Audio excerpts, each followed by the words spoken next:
കൂപ്പുകരങ്ങളോടെ ഈ ദിവ്യകാരുണ്യത്തിൽ കരുണയോടെ നമ്മളെ കാത്തിരിക്കുന്ന കർത്താവിനെ കണ്ട് നമുക്കൊരുമിച്ച് ഈശോയെ ആരാധിച്ചുകൊണ്ട് പ്രാർത്ഥിക്കാം.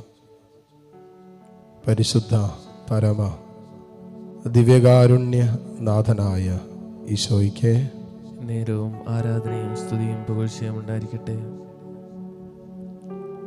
കരങ്ങൾ കൂപ്പി പിടിക്കാം. കണ്ണുകൾ തുറന്ന കർത്താവിങ്കിലേക്ക് തന്നെ നോക്കാം. ഇതാ കർത്താവ് നിന്നെ കാണുന്ന സമയം. ഈ ദിവ്യകാരുണ്യം ദൈവത്തിൻ്റെ കണ്ണാണ്. ഈ ഭൂമിയിലെ ദൈവത്തിൻ്റെ കണ്ണുകളാണ് ഈ ദിവ്യകാരുണ്യം. തന്നെ സ്നേഹിക്കുന്നവരുണ്ടോ എന്ന് കർത്താവ് തെരഞ്ഞുകൊണ്ടിരിക്കുകയാണ്. എന്തിനാണെന്നറിയാവോ? കരുണ കാണിക്കാൻ വേണ്ടിയിട്ട്, സ്നേഹിക്കാൻ വേണ്ടിയിട്ട്, നമ്മുടെയൊക്കെ ജീവിതത്തിൽ ഒരു ദൈവാനുഭവം സമ്മാനിക്കാൻ വേണ്ടിയിട്ട്, നമ്മുടെ വേദനകളിലും നമ്മുടെ സങ്കടങ്ങളിലും നമ്മുടെ ദുഃഖങ്ങളിലും ദുരിതങ്ങളിലും നമ്മളോട് ചേർന്നിരിക്കാൻ ഞാനുണ്ടെന്ന് പറയാൻ വേണ്ടിയിട്ടാണ് കർത്താവ് നമ്മളെ തേടുന്നത്. കർത്താവ് തൻ്റെ ജനത്തോട് അവർ വിലപിച്ചപ്പോ, അവരുടെ തെറ്റിനെ ഓർത്തും അനുതപിച്ചപ്പോ അവരോട് കരുണ കാണിച്ചില്ലേ? അപ്പൊ യോനാ പറയുന്നൊരു കാര്യമുണ്ട്.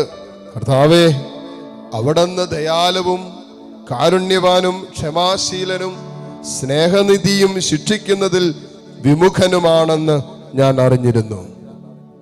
ദൈവത്തിന്റെ സ്വഭാവമായി പറഞ്ഞുകൊണ്ടിരിക്കുന്നത്. അവിടുന്ന് ശിക്ഷിക്കുന്നതിൽ വിമുഖനാണ്, അവിടുന്ന് കരുണ കാണിക്കുന്നവനാണ്, അവൻ ദയാലുവാണ് എന്നാണ് യോനാ പ്രവാചകൻ പറഞ്ഞത്. സത്യമല്ലേ?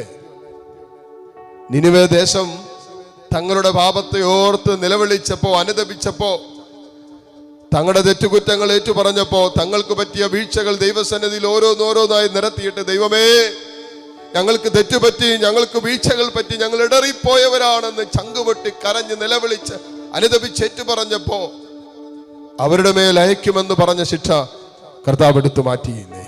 മക്കളെ, നമ്മൾ ഇന്ന് കടന്നു പോകുന്ന പല ജീവിതത്തിന്റെ തകർച്ചകളുടെ പിന്നാമ്പുറങ്ങളിൽ ചില പാപത്തിന്റെ കണക്കുകൾ ഉണ്ടാകാം. നമ്മൾ അനുഭവിക്കുന്ന പല രോഗങ്ങളുടെയും തടസ്സങ്ങളുടെയും ജീവിത പ്രതിസന്ധികളുടെയും പിന്നാമ്പുറങ്ങളിൽ ഒരുപക്ഷെ ചില പാപത്തിന്റെ കണക്കുകൾ ഉണ്ടാകാം. നമ്മുടെ ജീവിതം അഭിമുഖീകരിക്കുന്ന അപകടങ്ങളുടെയും അനർത്ഥങ്ങളുടെയും പിന്നിൽ ചില പാപത്തിന്റെ കണക്കുണ്ടാകാം. കർത്താവേ, പാപത്തിന്റെ വഴികളിലൂടെ ഇന്നലകളിൽ സഞ്ചരിച്ചിട്ടുള്ളവരാണ് ഞങ്ങൾ. ഇന്നും ഒരുപക്ഷെ സ്വകാര്യ പാപത്തിന്റെ വഴികളിലൂടെ സഞ്ചരിക്കുന്നവരാണ് ഞങ്ങൾ.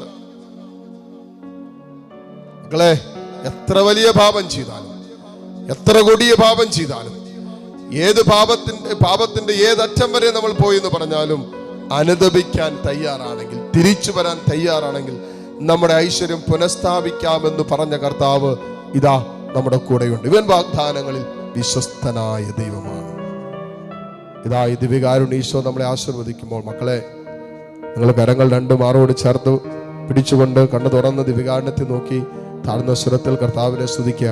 എന്നിട്ട് ഹൃദയം കൊണ്ട് പറയാ, കർത്താവേ, നീ നിന്റെ പരിശുദ്ധ രക്തം കൊണ്ട് എന്നെ കഴുകി വിശുദ്ധീകരിക്കണമേ.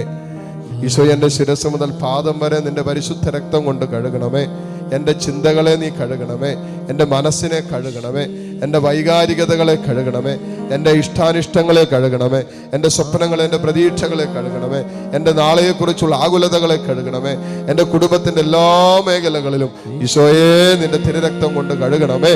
എൻ്റെ ശിരസ് മുതൽ പാദം വരെ നിന്റെ പരിശുദ്ധ രക്തം കൊണ്ട് കർത്താവേ കഴുകണമേ എന്ന് ആഗ്രഹിച്ച് പ്രാർത്ഥിച്ചുകൊണ്ട് കരങ്ങൾ തുറന്ന് ഒരിക്കൽ കൂടി ഈശോയിലേക്ക് നീട്ടിപ്പിടിച്ച് കണ്ണുകൾ തുറന്ന് കർത്താവിനെ കണ്ട് ഉള്ളുകൊണ്ട് പ്രാർത്ഥിച്ചു കൊണ്ടിരിക്കട്ടെ.